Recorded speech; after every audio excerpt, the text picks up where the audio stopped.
Welcome to the Reminger Report Podcast on emerging technologies.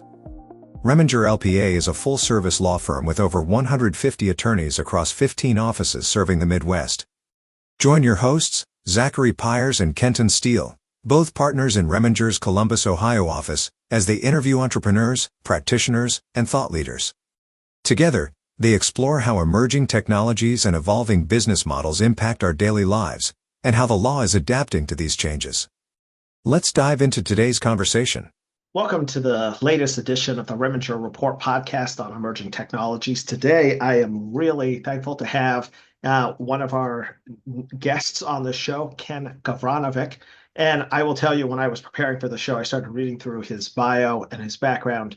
It's so impressive that I would not be able to tell you all of the details here, but I will hit a couple of highlights just so you understand where Ken comes from. And what I will say, and I don't mean to paraphrase an entire career, but Ken has extensive experience working with companies that are either being taken over or acquiring other companies, and essentially helping them to accelerate their growth through the use of technologies, and a lot of other techniques. So he's worked with IPOs and grown businesses, achieving from the ground up to $500 million in annual revenue. He's led transforming certain other businesses with year-to-year revenue growth of over 40%. He's done post-merger integration. He's worked in private equity and venture capitals, and he's seen a number of strategic acquisitions that he's overseen at various entities. And of course, he's got a great background in leadership development and a focus on technology, which is why we're super excited to have Ken here today, talking about some of the technologies that we're going to see kind of springboarding and kind of seeing growth in the legal field. So Ken, I'm happy if there's other stuff you want to add, but we're super excited to have you on today.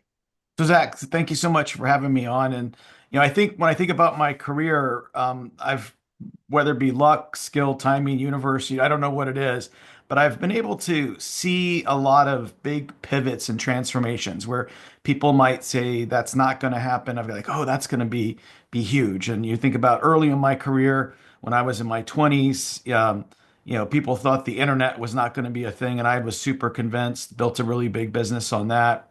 Later, if you think about companies, when they were thinking about the cloud and what that's going to do to go fast, I was able to be involved in some huge transformations at very large companies. And so I understand, how hard it is for entrenched players to change.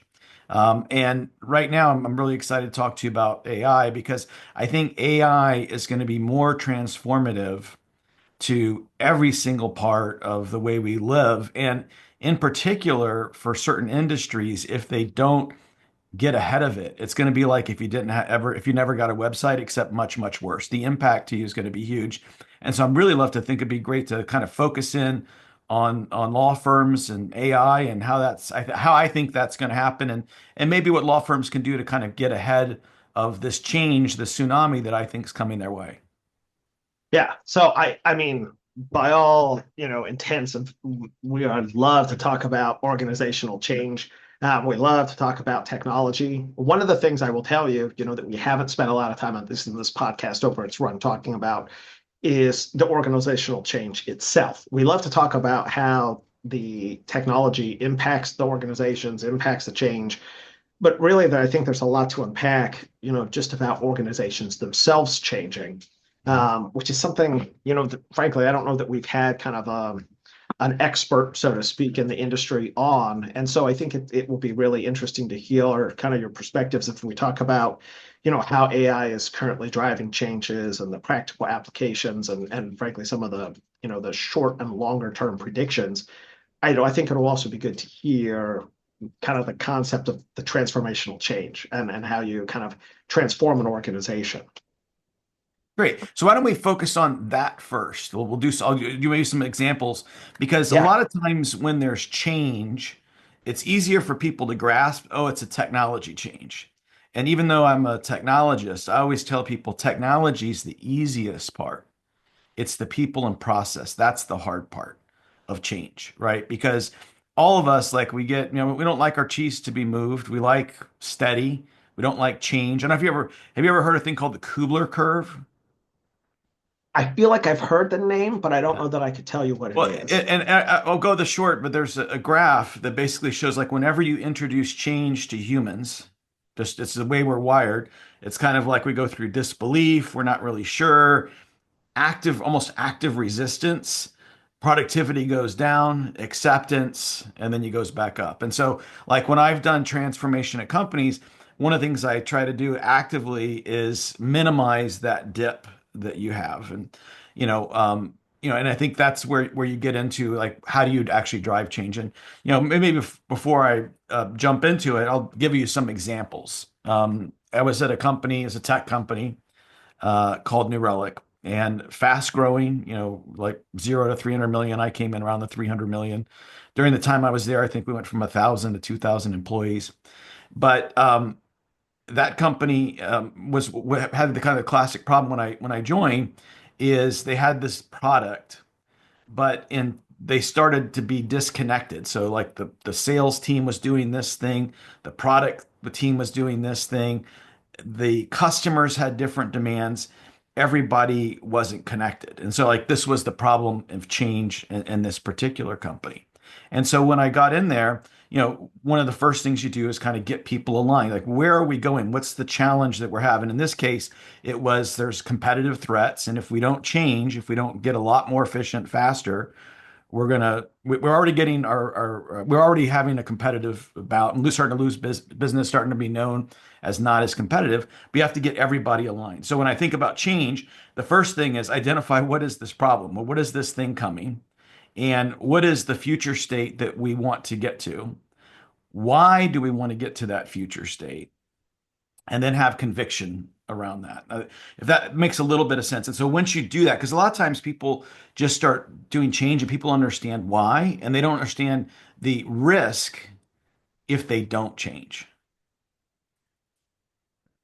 I don't mean to, it kind of sounds like to me it's about getting people buy-in. Is that Yeah. a fair term? Well, you could say buy-in, but I would say people can disagree because sometimes people actually don't buy in, but they can't resist Okay. if you're trying to make change, if that makes sense. Yeah, it does. How do you go about, in with people in those kind of positions who find themselves where they just can't help but resist? How do you help to get them over that hurdle? Well, I think it depends. I'll go back to different, very specific examples. So there was a Fortune 50 healthcare company that we probably have all had at one point that I was involved with, and they were making a migration to the cloud. And when I got involved, they had already tried to move to the cloud and spent 50, $70 million and failed two times and the third time. And so when I got involved, I looked at, I kind of said, okay, well, why are you going to the cloud? And they said, well, because we're going to build software faster and things are going to, great. So in your transformation, was that part of your success criteria, or was it that you moved to the cloud? And they go, what do you mean? Well, I go, let's go look at your success criteria. And sure enough, the success criteria had nothing about moving faster, building software faster. It was all about this, we moved to the cloud. I said, great. So that's probably the first thing is you didn't have you weren't clear on what you're actually trying to accomplish, the outcome. You were on a tactic. We're going to move to the cloud. No, outcome. We want to be more agile. We want to, be able to go faster. And then I said, all right. And so in this transformation to the cloud, what does that mean? Well, that means that our operations teams, are going to be less involved because it's going to be a lot more automated and all that stuff. And I said, great. So it's going to impact your operations teams. Well, yeah, I guess you're right. It's going to impact our operations teams. I said, who's in charge of the project? Well, our operations teams. I said, okay. So let's just think about what you've done. And you're wondering why have you failed and why have you lost $120 million? Because you weren't clear on the actual outcome. You focused on a tactic. We're going to go to the cloud. Outcome, we have to build software faster. The compute's available faster to developers. It's all automated. Secondly, is that the team that business wise is going to be most impacted, you put in charge of the project. So what is humans going to do if the thing that they're changing is going to impact them? They're going to slow roll it. right? They're going to protect it. So you had a design issue going back to people process. And so when we changed that and we got clear on outcomes, I always have this thing I call outcomes over activity. Because a lot of times, you get in a meeting and someone's like, all right, KPI, KPI, KPI, KPI. And I'm like, well, how do we know those are good? Right? What's the outcome we're trying to drive? And again, you would think it sounds very common sense, but I've been in, Fortune 500 boardrooms and this exact same thing happens many times. It's tactic, tactic, tactic, check mark, check mark, check mark. So anyways, the point being is you have to get really aligned to what it is, and it has to be that compelling reason to do it. And then we could but if you want me to start tying it into AI. Yeah, I'd love to. So, I mean, one of the topics that has been everywhere, right? No matter where you look, or AI is popping up on our phones for personal use, on our Amazon Nest home devices, our Google home devices. I mean, anything you see, AI is being integrated everywhere. And frankly, as far as I'm, aware or concerned, most industries are looking at this and saying, how is our industry going to be impacted, from medicine and law to engineering to manufacturing to sales? I mean, I can't think of a single area where AI is at least being discussed, if it hasn't already been implemented in some form or fashion. So as we talk about these transformational changes, how do you see AI kind of rolling into some of these larger changes?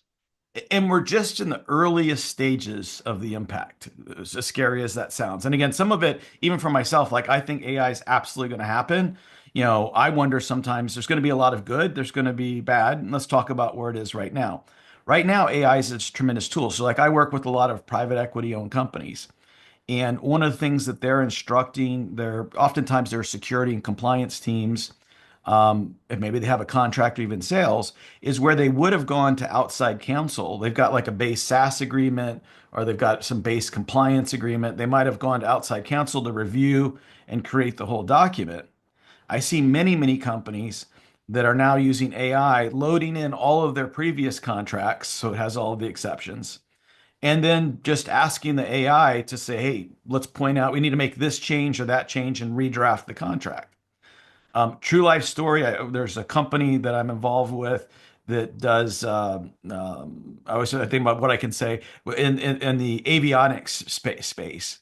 That literally is a small company, $40 million, literally dropped their legal bills by $400,000 by just embracing those tactics. So you think about, that's happening right now, and a lot of times law firms don't understand because they just know that the billing hours are going down.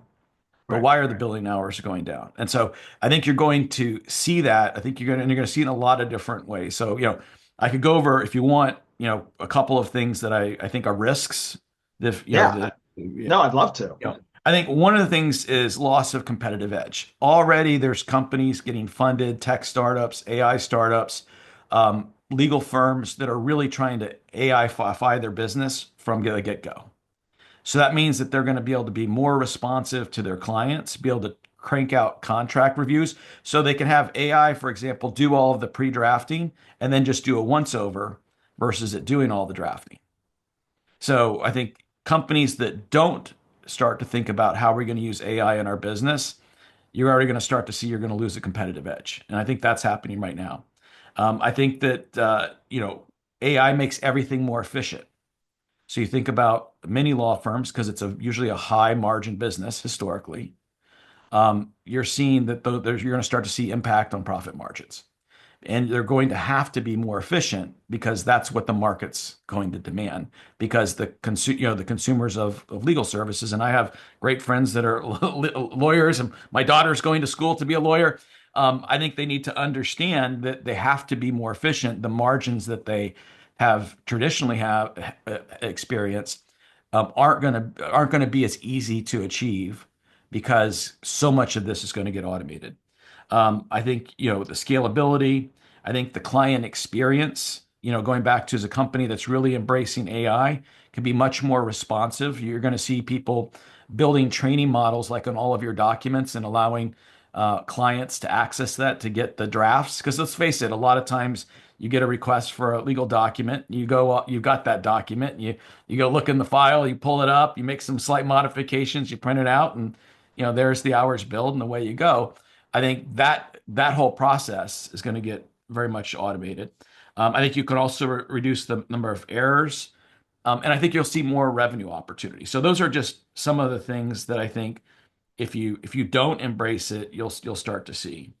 And then I've got some thoughts. I want to make sure we pace ourselves on what law firms can do to actually prepare and embrace this. Because again, you can either like wait until you have to change, or you can kind of get out in front of it. Yeah, so I'd love to talk about, before we jump there, I'd love to talk about at least a couple of things that you had mentioned that kind of stuck out to me. So one of the things that I was thinking was the example you gave of currently of the avionics company, $40 million. They dropped their legal bill by 400,000. And I'm doing the math in my head. I'm like, Right. that's 1% of their revenue. Yeah. That's a sizable decrease for a company of that size. So as I think about this, right, I kind of understand, at least in my head, conceptually, how a $40 million company could start to implement this and could say, hey, this is going to cost us some money to build. This is going to cost us some amount. But when you're saving $400,000 a year, it's probably worthwhile because that savings is going to occur year after year. How do you see even the smaller companies, right? The $10 million or the $5 million companies, how do you see them utilizing it? Is it something they're going to have to wait for till we start to see other companies kind of start selling these products at a lower Right. scale? I mean, how do you see that Sure. playing Well, out? here's the scary part is that particular company used just ChatGPT and Claude. Okay. So they invested $60 um, in AI services. Now, granted, it didn't just give them the answer. So when you think about it, AI today is really, I call it more of a helper because AI, as it's designed right now, is not capable of original thought. All AI is doing is a derivative of all the things. So basically, these companies have scanned everything that's publicly available on the internet, all the contracts they could possibly see, and that's where the intelligence of AI is. But it can't think of original thought. There was a study in Harvard Business Review where they put 10 executives together and had them work with AI and said, build this adjacent product. I think it was like Colgate, if I recall. And 80% of the ideas were exactly the same because it was AI. So there is downsides to AI is it only knows what it knows and it's going to do derivative works of that. But going back to that example of that person that saved $400,000, this was a legal and compliance. They already had somebody that was used to reviewing contracts, so they weren't. And what they could do then is just load all of their contracts that had previously done, and then ask the AI different points, like how can we make this clause be consistent with that clause, but not risking this, or review this. Is there any other things? And that AI did really, really well. So in some cases, like I guess a true life example, there was a big compliance issue they had, and they came to the law firm and asked for a price to do this particular set of documents. And the law firm had this opinion. And the guy had done research on with Claude and ChatGPT and said, well, couldn't we take this other legal perspective? I think that would pass muster. And they were like, oh, well, no. But then they did a little research and they go, well, how did you know that? Because he used it. He used because again, it's all of that data. So, going back to I think that right now, and again, private equity companies that I own, I don't own, that I work with, they're already using things like this, like Claude, ChatGPT, which is very minimal expensive. If they already have standardized contracts, the modifications or slight changes, it's so more cost effective. Whereas before they might have had every one-off SaaS agreement reviewed by external counsel. Now they're feeling a lot more comfortable to do it internally at minimal cost. Yeah. Now, at the bigger stages, you have to make a little bit bigger investment for sure. Now, one of the things you talked about was the other thing you mentioned was the client experience, right? And so there's no secret that as a lawyer, I'm in the service industry, right? I mean, Absolutely. without my clients and being able to serve them, I mean, I'm really no different than anybody else in the service industry, whether you're an accountant, a restaurant owner, a landscaper, we're all selling services. Mhm. And so, one of the things that at least I think of is I think of how AI is going to affect my role as that service provider. But how do you see it potentially affecting, and I'm hoping it will improve the client experience? Yeah, well, I think that's a good question. Is like, what can you do with the client experience? I think if you're a larger firm, for example, we're seeing some law firms go and start to train their own models. So let me explain what that means. Is if you think about it, you probably have, a larger firm's probably got an internal portal. The internal portal probably knows it probably has many of the existing legal contracts that firm has ever built. It knows the expertise of all the various lawyers. And, it's a portal that people search for and they go find this and that. That's a fantastic opportunity to use AI to do it. And this is what companies are doing with that is you can take, call it a base model. And if I say anything too complicated, just, call me on it. But I'll you think ask you. the same like an open source model, like that runs, say, ChatGPT or Claude. There's a lot of open source models. And then you can augment your own data. So you could literally then, for example, ingest all of your firm's legal documents. Now, the open source model didn't have all of your legal documents. So now it's going to be incredibly smart in what it has all those legal documents. And you can put in all of the expertise of your firm. Whereas a lot of times right now, it's like one, especially if you're like a 500-person firm, it's like, oh, who's good at that? I've got this case that's this or that. I need this expertise. Well, now you can have a junior attorney, behind the scenes, literally draft something that probably is great because it was originally created by your senior attorneys almost instantly. And if it's, say it's like an edge case, maybe it's an insurance claim or something like that, you can identify your specialist who's licensed in that particular state and that expertise instantly. Whereas before that might have been word of mouth. So you think about the quality of service, you could talk to your client, understand the problem, and you could literally then go to your internal AI system and say, I have a client that has this issue, da da da da da da da da da da. Who are experts in our firm that should do that? And what other documents do we have that are related to a similar thing like this? Go. And then you have instant access to that. If you've got a junior attorney, you might say, hey, if there's a thing, can you go take the things we've already drafted in the past? And now it's leveraging your firm's proprietary data to actually deliver high quality services faster. Yeah. And so that's one of the things that I think that we have seen, right, and I'm thinking back, is we've seen a lot of services over the last 15, 20 years that have occurred faster just because of everyday advancements from instead of, sending letters, which would take, 3/10 of an hour, now we send an email, which takes 1/10 of an hour. Right. Or we were reviewing documents, and in the old days, we would have bankers' boxes of documents Right. in some conference room and people flipping through page by page. And now we use e-discovery platforms where we Right. review electronic versions of the document and we can click much faster than we would physically flip the Right. pages over. And so, what I've seen is that there's been a handful of kind of efficiencies. And what I hear you saying is that this is going to be at least in my head, right? I could find those documents. It would just take me a long time. Right.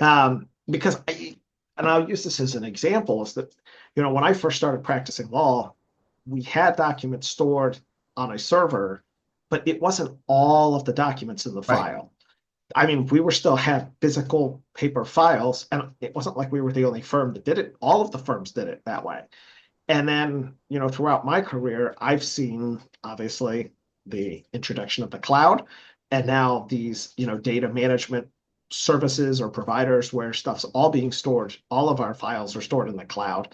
And what I hear you say, and it makes sense and it sticks out to me, is that I had a friend who was a data scientist years and years ago, very smart kid, PhD. He was working for a very large insurance company. And he was talking about his job, and he said, we have so much data at this insurance company. He goes, they don't even know what they're doing with 98% of it. Now, this was like 15, 20 years ago. So he was really kind of on, the introductory level of kind of the data scientists, because now when we think of, lots of companies have them. But I can't help but think that law firms are similar in that we have a lot of data, not just from the past 5 or 10 years, but I mean, some of these law firms that are big go back 50, 100 Yeah. years. A lot of data in that. And then how much are we actually utilizing that data and how are we effectively using it?